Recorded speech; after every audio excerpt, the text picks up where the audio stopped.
Welcome back, Devils fans, for a special edition of Morning After Devils. I am jacked up right now, coming off of the high of the thrilling 5-4 overtime victory over the New York Islanders in Long Island. And let's talk about the game, shall we, folks? Started off shorthanded early on in the first period. Devils had a great penalty kill early on in the game to kind of get the juices flowing, settle down on the island. We had to kill one off pretty quickly. Our penalty kill has been pretty trash to start the season, so it was nice to get a kill early on the island. Brock Nelson gets a goal kind of midway through the first period, gives the Islanders the 1-0 lead.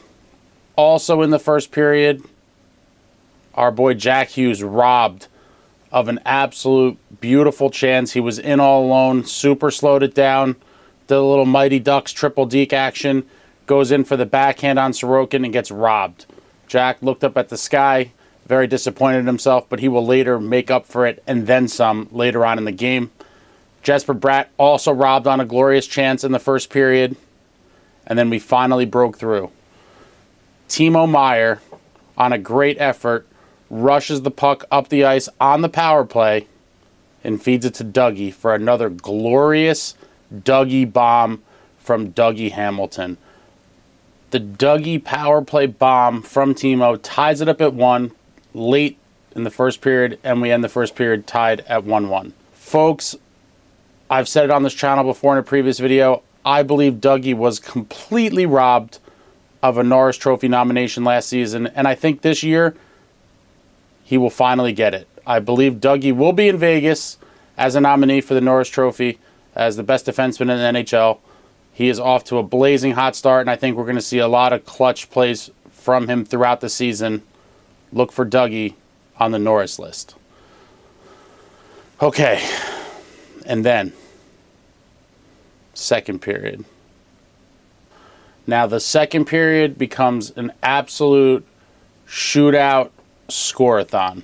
I don't know what was going on in that period, but we start off with an early power play goal on an absolute snipe, and his first as a New Jersey Devil from Tyler Toffoli. Hopefully see a lot more plays out of Toffoli like this. It was an absolute skill play. He does a little stick handle job there, fires it top corner. What an absolute snipe of a goal from Tyler Toffoli. That's why we brought him in, and that's why he's going to be lethal with the rest of these guys. We take the 2-1 lead, and then shortly after, the score-a-thon begins. Luke Hughes is coming up the wall. He tries to clear it or chip it up, kind of botches it. The puck stays in, and Brock Nelson gets another one. Now the game's tied at 2. Not the greatest play from Luke. Wasn't like a complete glaring error type of play, but it was one where you look back and you're like, maybe not the best decision there, the best maneuver, but Luke makes up for it. So now we're tied at 2. Luke comes back on the power play. Beautiful traffic and screens in front, and Luke lets an absolute ripper go. From the point, Luke rips one by Sorokin. Devils 3-2 lead. Beautiful traffic, screening the goalie just like you should on the power play. Boom. Devils take the 3-2 lead. And then not too long after that, Bo Horvat ties it up at 3 for the Islanders. He comes off the bench on a change and kind of sneaks down low behind everybody and gets one. And now it's 3-3. Complete score-a-thon in the second period. And then also I thought of note in the second period, that little exchange between Martin and Timo Meier. Timo did absolutely nothing, and they both got minor penalties that offset. It should have 100% been a Devils power play. Timo got molested on the play, did nothing to warrant a penalty of his own, but they gave him both penalties. They wiped out. No Devils power play. That was an absolute BS call. The Devils should have been on the power play there. We were robbed, but officiating in the league has been kind of crap. Nate Bastian also stoned on a glorious opportunity late in the period. Really close to getting another one. Sorokin did make a lot of really good saves throughout the game. I feel like we could have probably easily had, 7 or 8 goals in regulation if it wasn't for him in net. He really did kind of keep the Islanders in it, because I honestly believe we were firmly outplaying them most of the game and it was a shame that the game was tied for a lot of it. But, you know, on to the third period. Our beloved captain, Nico Hischier, nowhere to be found. Not really sure what's going on with that. I think they've reported as an upper body injury, but Captain Nico missing from the bench for the third period. Hopefully he comes back sooner than later. He's a huge piece of the team, and we definitely need Nico out there. So no Nico, no problem. Jack Hughes on the power play gives us the 4-3 lead on a beautiful play. And at that point, the power play scored 4 out of 5 chances. It was Jack's third point of the game at that point, and 9 points through his the first 4 games. Folks, our power play, if it doesn't finish at the end of the year best in the league, it will be amongst the best in the league. We just have so many weapons in that power play. The way the puck moves, all the different weapons we have. We could rip them from the point. We could do little tic-tac-toe plays, backdoor passes, get your goalie deked out of his pads. A lot of different ways for us to score, a lot of weapons. Our power play is a thing of beauty. It's amazing to watch, and opposing teams should be shaking in their boots to take a penalty against us because our power play will make you pay. Absolutely, our power play will make you pay. Take penalties against the Devils, and we're going to bury pucks. So we're nursing the lead late in the game. 4:28 left. Mikey McLeod takes a penalty. Scary point of the game. We thankfully kill the power play off. But then what the goalie pulled with a minute left, a minute and change, a minute and 11, the Islanders tie it up at 4. Absolutely backbreaking. It seems like in the past couple of seasons we've blown a lot of leads late in games. And this was just another one with the goalie on the bench, extra attacker, kind of a sloppy, messy puck bouncing around, people all over the crease, and they just find the back of the net. 4-4, horrible. Looked like we had 2 points in the bag, and now we're going to have to go to overtime. Overtime starts. Jack gets a great quality chance early on in the overtime. Couple chances back and forth, nothing too crazy, and then finally Jack just shows the poise and patience of an absolute killer. Looks around, surveys the land, and just pulls one back and uses the defenseman as a beautiful screen and just rips one right into the back of the net. Absolutely beautiful goal from Jack, giving him his league-leading 10th point on the season through 4 games. Folks, Jack, I've said it in plenty of previous videos, including my most recent one, Jack is a man possessed right now. Jack Hughes is a top 3 player in the NHL, and give him his respect. He is 10 points through 4 games. Unbelievable stuff. That puts him on pace for over 200 points. Obviously, it's not going to happen, but wow. Absolutely wow. Leading the league, 10 points. Jack's doing it all out there and making it look easy. There's not much more I could say about this kid. He's surpassed all my expectations from when we drafted him. I thought he was going to be a great player. I expected a lot of him. It took him a little time to blossom. A lot of people weren't sure, if he was going to develop into the player that everyone thought he was going to be, leading into his draft. Folks, he's the real deal.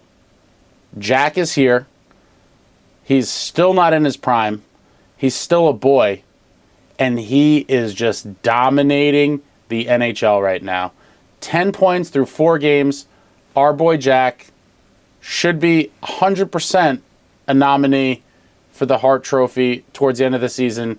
Last year, he just missed 100 points. He had 99 points last season. If it wasn't for injury, he would have easily eclipsed the 100-point mark. Hopefully, he stays healthy this season, and he's going to have well over 100 points. He just looks like a different player even from last year, and he looked amazing last year. This year, he's leveled it up. Another level has been hit for Jack Hughes. This team, once they fix a couple little kinks, we're built for the run, guys. This is it. I mean, I've been a fan for a very long time. I have not been this excited for a season in a very long time. We have the deepest crop of forwards arguably we've ever had in team history, and we're downright scary. Our power play is phenomenal. If we could tighten up a little bit on D, stop taking penalties and improve the penalty kill a little bit, the team is stacked. We're loaded. Let's go. This team is built for the playoffs, a deep run. I would love to see us win the cup. Would love to see it. This group will win a cup or multiple cups, and hopefully this year could be the first of it. But we're going to have a lot of chances.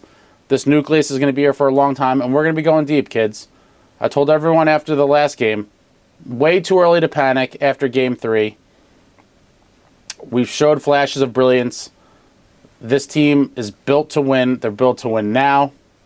And it's a very exciting time to be a Devils fan, honestly. I don't even know if I'm going to go to sleep tonight. I haven't been this pumped up after a regular season. Never mind a regular season game, the fourth game of the regular season. We're not even like in the road to the playoffs or the playoff drive towards the end of the year. This is Game 4, and my adrenaline is flowing. I don't know if I'll be able to go to bed tonight, honestly. That exciting. Been watching clips over and over again. One of my other takeaways from this game, though, and something I've complained about since last season, is that I am not a fan of the tandem goaltending or the 1A, 1B. I don't like that stuff at all, personally. I don't like it at all. I believe goalies need to play more than every other game to kind of get in a groove, get their game right, and kind of feel the puck and, put together some rhythm. Seems like goalies are very rhythmic creatures. And I grew up in the era of, early mid-90s where a lot of goalies were playing 60, 65, 70 games as a starter. It's very rare now, and I'm not suggesting that we should have a goalie play that many games. But I think alternating back and forth, to me, I just don't like it at all, and I hope we move away from it sooner than later. I think last year, Vanacek had some stretches where if we left him out there for, maybe some more starts than we did, he could have found a groove. And the same with Schmid. It's unfair to compare anyone to Marty, but Marty was playing 75, 78, 76 games for stretches of his career. Obviously, again, it's not fair to compare anyone to him. Marty was the greatest goalie of all time, absolute workhorse, and demanded the net. But, I don't think it's crazy to have a goalie play 50 to 55 games in the current NHL. And so I would like to see either Vitek or Kierschmidt. I'd like to see one of them kind of steal the job and kind of run with it. I don't think switching back and forth every game is effective for goaltending, and I don't think it's the answer. I'd like to see one of these guys string together maybe 8 out of 10 starts or something like that. I don't know if we're going to see it, and we may never will. But in my opinion, I do think we're going to need to see someone kind of take the reins, take the net, and kind of run with it for a little bit if we're going to see, the levels of success that we're all, as a fan base, hoping to see this season. But other than that, absolutely amazing game for the Devils tonight on Long Island. Huge win. Would have been nice to win in regulation and not give the Islanders the loser point that they got. But Jack Hughes, kids. Jack Hughes. MVP. MVP. MVP. Jack is scary. Devils are on their way, folks. Also, I'm going to do a little impromptu giveaway during this video. So, I don't know if anyone saw, I went to an event where Nico did like a little Q&A. This is a nice little 8x10 photo. He signed here. And so I'm going to give this photo to the first person who comments on this video in the comments and writes, "Oh, Captain, my Captain." So the first person to comment, "Oh, Captain, my Captain," on this video will receive